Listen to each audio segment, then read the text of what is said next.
ऐसा शख्स जिसने अपने पिछले ऐसी कहानियाँ छोड़ गया कि उसकी कहानी जल्द ही एक वेब सीरीज आपको देखने को मिलेगी।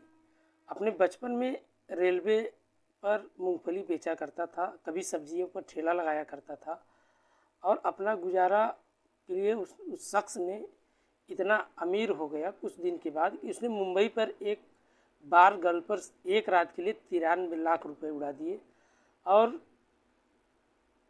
इसने अरबों रुपए का ऐसा घोटाला किया कि जिसका आज कई ऐसे बड़े नेताओं और अधिकारियों पर पहुंच गए कि वो अपने समय का सबसे बड़ा घोटालेबाज बन गया। साल 2020 में एक वेब सीरीज आई थी जिसमें स्कैम 1992 में हर्ष मेहता की इस वेब सीरीज का निर्माता निर्देशक हंसल मेहता अब एक और घोटाले की कहानी को वेब सीरीज के रूप में लेकर आ रहे हैं, जिसका नाम है और कोई नहीं बल्कि अब्दुल करीम तेलगी। क्या है अब्दुल करीम, आइए जानते हैं इसके बारे में। नमस्कार, आदाब, सत श्री अकाल। भदोही प्लस में आप सबका स्वागत है। मैं आपका दोस्त अमित कुमार। आज हम एक ऐसी सच्ची घटना का जिक्र करने वाले हैं जिसको सुनने के बाद आप बेहद हैरान रह जाएंगे। ये वाकई में अपने आप में एक बहुत बड़ी बात है।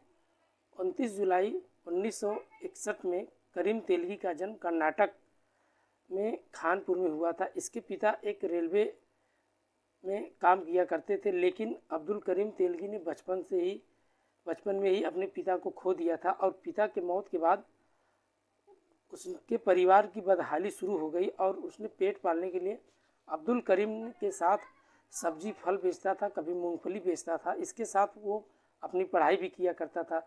जैसे तैसे करके उसने कर्नाटक में ही बेलगामी से बीकॉम की डिग्री तो हासिल कर ली, पर वो मुंबई चला गया।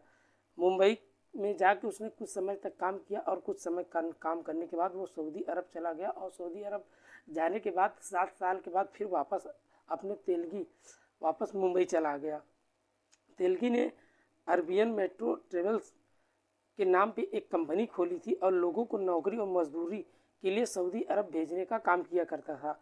इस काम को लोगों को फर्जी दस्तावेज एवं पासपोर्ट बनवाने लगा और लेकिन इसका ये भी गैर कानूनी धंधा ज़्यादा दिन तक नहीं चला और अब्दुल करीम तेलगी को फर्जीवाड़ी के साल 1991 में उजागर हो गया और मुंबई पुलिस ने उसे गिरफ्तार करके जेल भेज दिया। जेल में उसकी मुलाकात स्टाम्प बिल्डर राम रतन सोनी से, जिससे तेलगी को बताया कि शेयर मार्केट बाजार काफ़ी हद तक हर्षद मेहता को घोटाले के बाद मार्केटिंग स्टाम्प पेपर की कमी हो गई है और यहीं से उसे बड़े पैमाने पर स्टाम्प बेचने का आइडिया मिला। साल 1994 में तेलगी राम रतन सोनी के साथ मिलकर कानूनी तौर पर स्टाम्प पेपर विक्रेता का लाइसेंस जैसे तैसे करके हासिल तो कर लिया, लेकिन असली स्टाम्प पेपर बेचने के बदले वो कमीशन मिलता था। लेकिन अब्दुल करीम तेलगी का मकसद बिल्कुल ये नहीं था, लेकिन लाइसेंस की आड़ में वो खुद को नकली स्टाम्प छाप कर बेचा करता था। इसके स्टाम्प बिक्री का पूरा पैसा उसकी जेब में जाया करता था। नकली स्टाम्प छापने के लिए उसने मशीन खरीदनी चाहिए, लेकिन मशीन के जुगाड़ के लिए उसने अपने संबंधों एवं उसे अधिकारियों से मिलकर इस्तेमाल किया और अब्दुल करीम ने तेलगी नासिक की स्टाम्प पेपर वाली सरकारी कंपनी को बेकार में घोषित करवा दिया और भंगार की कीमत में उसने उस मशीन को खरीद लिया। इस मशीन के सहारे अब्दुल करीम तेलगी नकली स्टाम्प छापकर बेचने लगा और इस फर्जी कारोबारी के बड़े स्तर पर करने के लिए उसने MBA करने वाले एवं उच्च स्तरीय शिक्षित 300 युवकों को उसने अपनी नौकरी पर रख लिया और ये लड़के कई संस्थानों पर जाकर स्टाम्प पेपर का ज़्यादा से ज़्यादा इस्तेमाल होता था तो बीमा कंपनी जैसे विदेश निवेशकों, बैंकों में, शेयर बाजार में जुड़े लोगों को शायद कमीशन देकर स्टाम्प पेपर बेचने शुरू कर दिया। लेकिन वही अब्दुल करीम ने तेलगी ने देश के ऐसे 18 राज्यों में जो 70 शहरों में अपनी नकली का स्टाम्प पेपर फैलाता गया और इस काम को अब्दुल करीम ने तेलगी नहीं कई बड़े ऐसे पुलिस अधिकारी एवं इस काली कमाई का हिस्सा पहुंच रहा था। यही कारण थी कि साल 2001 में आते आते देश भर के कई ऐसे 2 दर्जन से ज़्यादा केस उसके खिलाफ हो गए और उसे गिरफ्तारी नहीं हो सकी, और अकेले उसने महाराष्ट्र के खिलाफ अकेले 1 दर्जन से ज़्यादा उसके ऊपर केस था। अब्दुल करीम तेलगी किस कदर बेहिसाब दौलत कमाना चाहता था, इसका अंदाज़ा कोई लगा भी नहीं सकता था। एक रात में उसने 93 लाख रुपए दिए थे तेलगी एक बार गर्ल को। जब भी बार में वो जाया करता था, इसी तरह अपना पैसा उड़ाया करता था। इसकी वजह से तरन्नुम कुछ ही समय के बाद मुंबई की सबसे अमीर बार डांसर बन गई। अब्दुल करीम स्टाम्प घोटाले में कैसे खुलासा हुआ, आज हम बात करने वाले हैं। साल 2000 में अगस्त महीने में उसने बेंगलुरु पुलिस में फर्जी स्टाम्प पेपर ले जाते हुए 2 युवकों को पुलिस ने गिरफ्तार कर लिया।